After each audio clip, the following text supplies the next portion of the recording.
Dahil siya ang problem 14. So, ato ang number of needed usable hosts kay 16. Kani siya.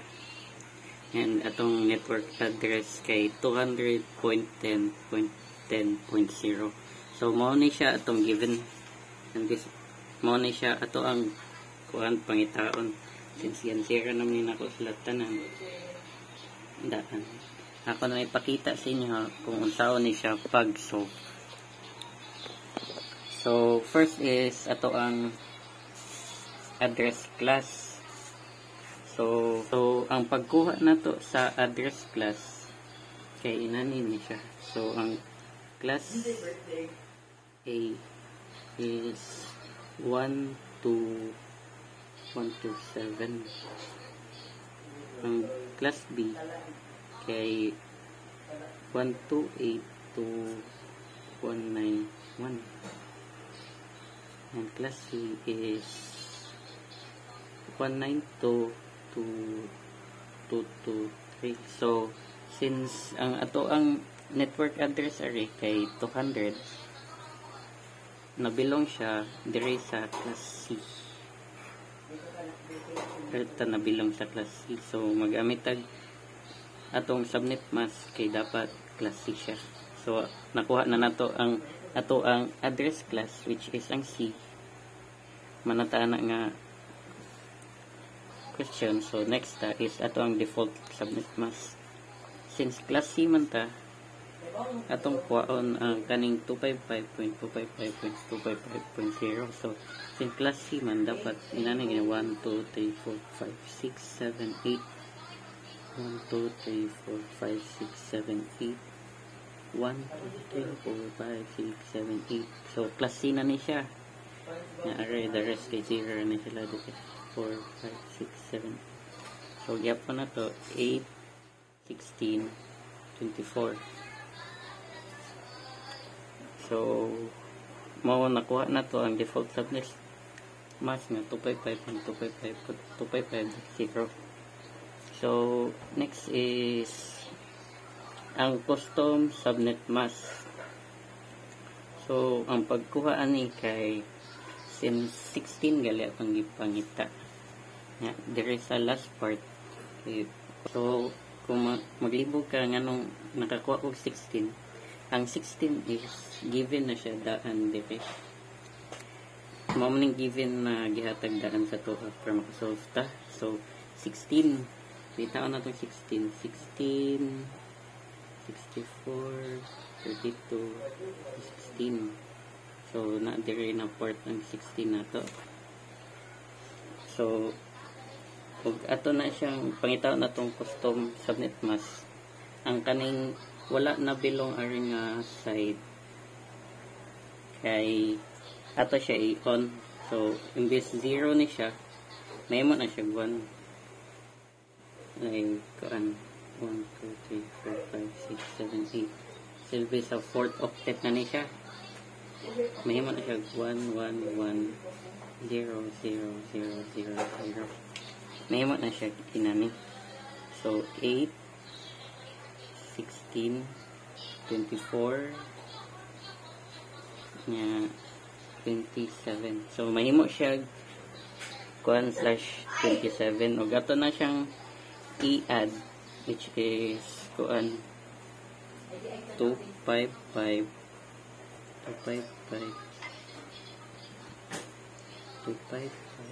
that 224. Since kuan man ni siya 128 64 32 128 192 nya 224. So ato ni add ang kaning tulo ka line dire. May mo siya 224. Mana siya mahimo siya mao ni siya ato ang custom sa netmask or /27. Nanayon na siya pagkuha kay atong gipangita kay ang usable host na. So next is ang total number of subnets. Go. So before ta mo proceed aning total number of subnets kay kuhaon sa nato daan ang number of bits borrowed which is kaning 3. Og mga tanak og may buong kang ano kasa ko gikan og 3 ari ni siya makita. This is our borrowed bits or borrowed bits and kani siya kay mo na siya ato ang host bits. Importante na siya, so di kinini mo dapat kalimtan. So hapon na to pila ka book ato ang bits nga giborrow kay 1 2 3 so tulo nakuha na nato dire number of bits borrowed kay tulo. So ang pagkuha nato sa total number of subnets kay ato siyang i 2 to the power of pila ka bits atong giborrow, which is 3 muna siya kay 2 4 8. So mao na siya ang ato ang total number of subnets kay to the power of 3 muna siya ato siya katulo. So 2 times 4 2 times 2 4 times 2 equals 8. Kuha na to ang total number of subnets. So next is ang pangitaon na po nato kay total number of host addresses. So ang pagkuha niya kay di ba ganyan gamit ta sa borrowed bits kani siya. Next is atong buhaton kay atong gamiton na pod kay ang host bits kani siya. So hapon na to pila ka book 1 2 3 4 5. So we have 5 host bits. Okay, so 2 to the power of 5 equal to 2 4 8 16 32. So this is our total number of host addresses 32. So muna siya ito ang answer diha na question. Next is number of usable addresses minus 2 32 minus 2 plus 30. So muna siya ang answer for this question dire. Okay, so since humana man ta sa dire nga part, pwede na ta mo lahos sa subnetting, which is kani siya. Ako na siyang una daan dire para dili ta malangay. So ang kaninga side mo na isla ang tawag ani nila kay mo na isla ang network address or NA. Sa PCAS kaniyang atbang is ang BA mo ni siya ang broadcast address.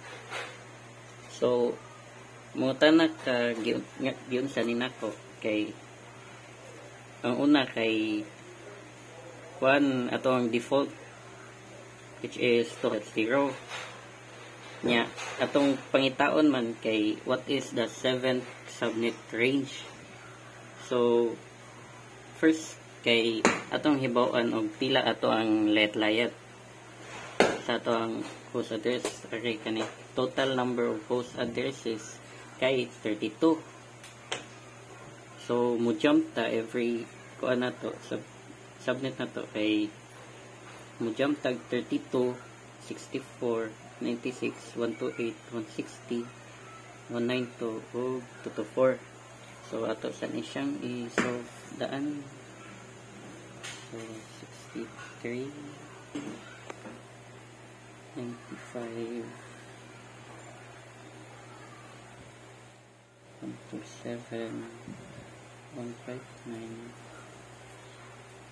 191 223.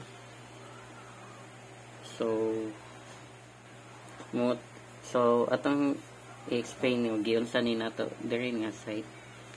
So ginani rin nato siya. So every kon di nato diri di ba nag-add man tag 32 each subnetting nato. So 32 64. So minus 1 which is 63. And so on kay 96 diri 95 minus 1 na rin na siya sa diri 128 minus 1 127 160 minus 1 159. So minus 1 na siya hantod makuha nimo gasa ka kutob. So para may buan nimo kung asa ka kutob kay ari ni siya nimo makitaan sa total number of subnets. So since ari ka kutob imong subnetting kay dapat kutob sa ika 8. So atong numberan 1 2 3 4 5 6 7 8. So antod kuan man siya total number of subnets 8.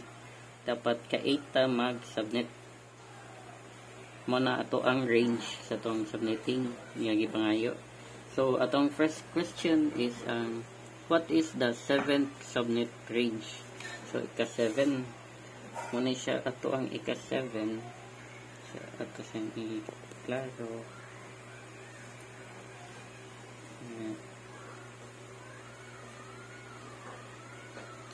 So this is our 7th subnet range.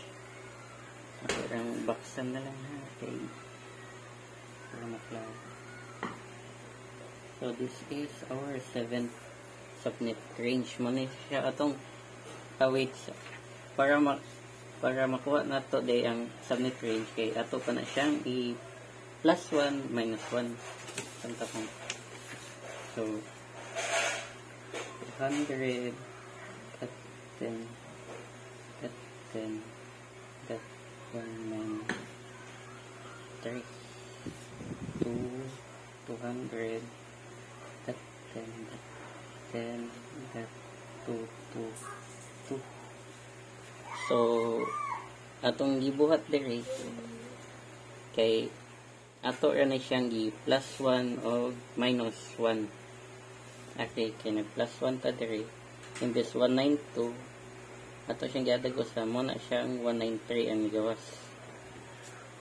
niya. Aray kay nag minus 1 tuto 3 ni siya before na ko siya gibalhin minus 1 himo siya tuto 2. So mo ni siya atong answer sa unang question. So mao ni siya ato ang first usable host o plus usable host. Ato siyang gi plus 1 o minus 1 kata mo ni siya sa ato ang 7th nga subnet range. Kani siya dito. Mo ni siya ang answer for this question. So mao ni siya atong answer for this question. 200 at 10 at 10 that 193 2 200 that 10 that 10 that 2 2 2 2 2. So mo ni siya atong answer for 7th subnet range. Next is what is the subnet number for the 5th subnet? So what is the subnet number for the 5th subnet? So kani siya kay atong pangitaon sa ika 5th nato nga subnet which is kani siya 5th. So arita magkuha sa answer sa kanang question. So 200 10 that 10. So mao ni siya ato ang kuha ko kani siya. So 200 that 10 that 10 that 1 2 8. Muna siya ato ang answer sa kana question. And since iyang gipangita kay ang subnet number sa 5th subnet which is an era niya gipangita. So muna na siya largo atong answer. Okay. Nasa sa ubos ko ito. So 200 at 10 at 10 at 1 to 8.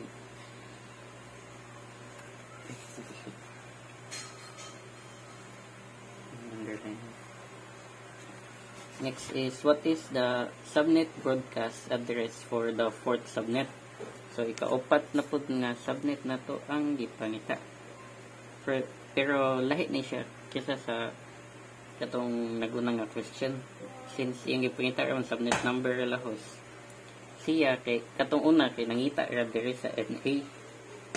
Pero kani siya iyang gipangita kay ang subnet broadcast. So subnet broadcast atong pangitaon ang iyang broadcast address. So asa nga subnet ikaupat. So arita mag answer. So 127. So mauni siya ang ato ang answer kay broadcast address man iyang gipangita. Diretso na ta aming answer. Same for last pero NA to gikan. So 210.10.127. This is our answer for this question. Sumpay niya siya. What are the assignable addresses for the 6 subnet? So unsa daw ato ang first and last usable host sa ato ang 6 nga subnet, which is kani siya sa ito sang tiwason.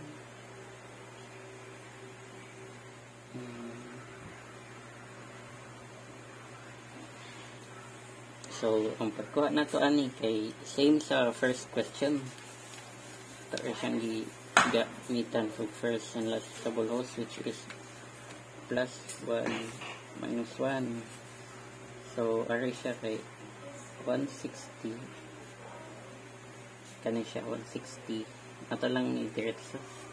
Yeah. 191. Ina na. So 161 na 190. Ini siya ang mga last part kani. So may himo na siya 200.10.161 to 200.10.190. So mo na siya ang last answer para sa last question. So ato na siyang isuot. Mora na siya dapat nimong buhatan since iyang gipangita man kay assignable addresses for the 6 subnet. So dapat give ka mag plus 1 minus 1. Dili na siya mausap o array ka magkuha. Kaya dapat plus 1 ginitanan na array na side sa network address minus 1 sa broadcast address. Kinana siya mausap if magkuha ka. Mura na yung hinumduman. So 200 that 10 that 10 that 161 to 200 that 10 that 10 that 19. So this is our answer for the last question. So inanaon na siya pagkuha sa mga answer sa problem 14. Thank you.